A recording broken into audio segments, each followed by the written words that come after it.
berusia paling rendah 40 tahun.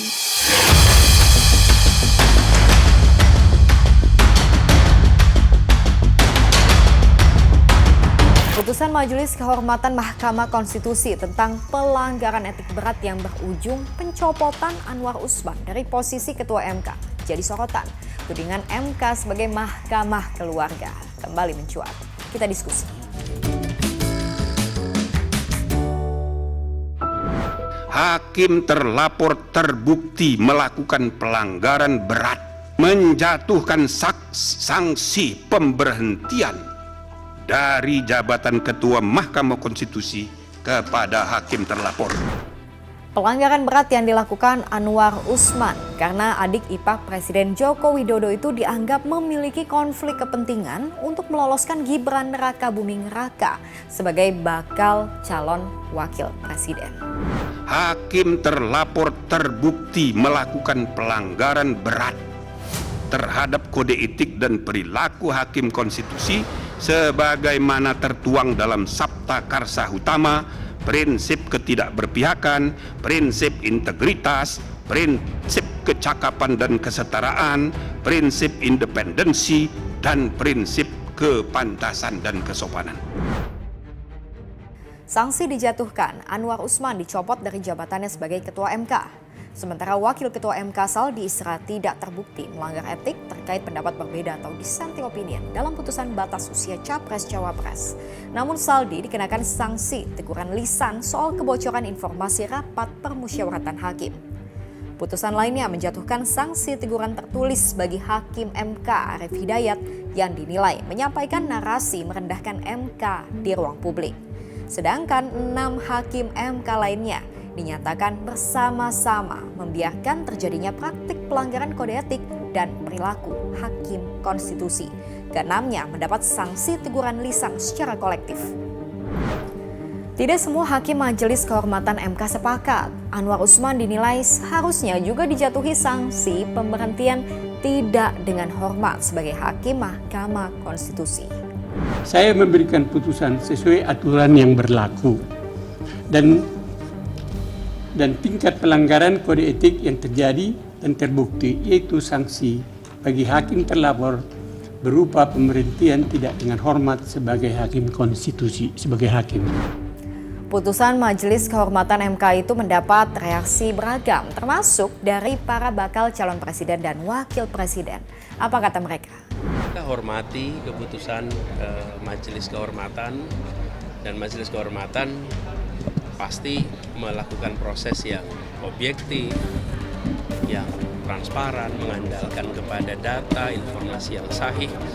Harapannya keputusan-keputusan dari Majelis Kehormatan ini benar-benar akan menjaga kehormatan mahkamah yang sangat terhormat ini. Jadi saya menghormati keputusan MK dan masyarakat semuanya punya hak untuk menilai. Tapi putusannya tidak menganulir putusan sebelumnya apa bagaimana, Pak? Kenapa? Calon Gibran tetap calon. Oh enggak, saya sih tidak akan berkomentar soal itu. Karena sudah diputuskan ya kita hormati atas keputusannya. Semuanya silakan menilai sendiri-sendiri apa proses yang terjadi di sana. Kita harapkan demokrasinya bisa lebih baik aja. Oh bagus, saya di luar ekspektasi saya sebenarnya bahwa MK bisa seberani itu.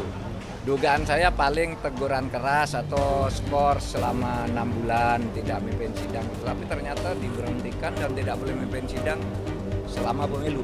Itu kan bagus, berani. Karena kalau dipecat beneran itu bisa naik banding dia. Iya kan? Diberhentikan sebagai hakim tuh ada bandingnya. Tapi kalau diberhentikan dari jabatan dan dengan format pula, itu tidak bisa naik banding, itu bisa selesai. Karena naik banding bukan hanya berisiko tidak memberi kepastian, tapi bisa saja nanti hakim bandingnya itu masuk angin. Makanya udah bagus itu, Jimli menurut saya salut lah. Anwar Usman bukannya tinggal diam, ia menilai pencopotannya sebagai Ketua MK merupakan upaya politisasi, pembunuhan karakter, hingga fitnah yang keji. Fitnah yang dialamatkan pada saya terkait penanganan perkara nomor 90 garis miring PUU garis datar 21 garis miring 2023 adalah fitnah yang amat wajib dan sama sekali tidak berdasarkan atas hukum dan fakta. Saya tidak akan mengorbankan diri saya, martabat saya, dan kehormatan saya di ujung masa pengabdian saya sebagai hakim demi meloloskan pasangan calon tertentu.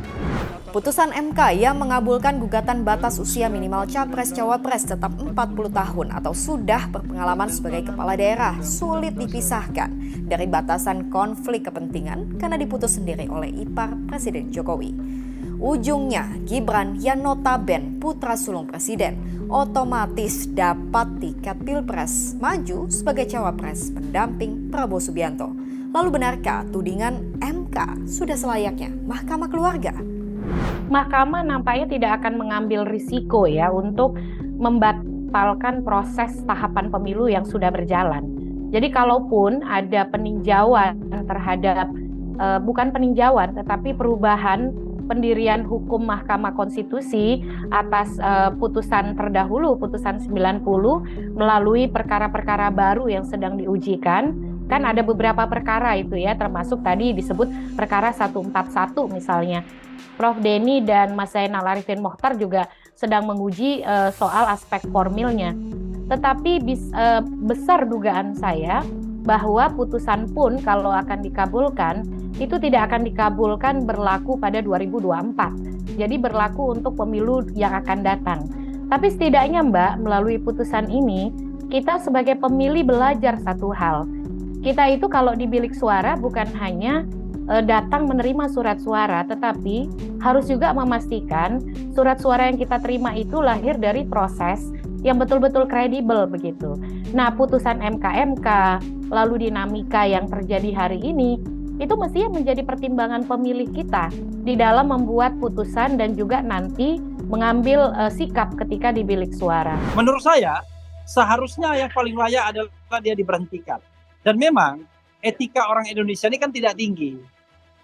Mestinya memang ada kesadaran balik dari Anwar Usman untuk mengundurkan diri sebagai hakim konstitusi. Tapi boro-boro mengundurkan diri, yang terjadi adalah dia merasa dizalimi. Merasa bahwa majelis kehormatan itu ngerjain dia.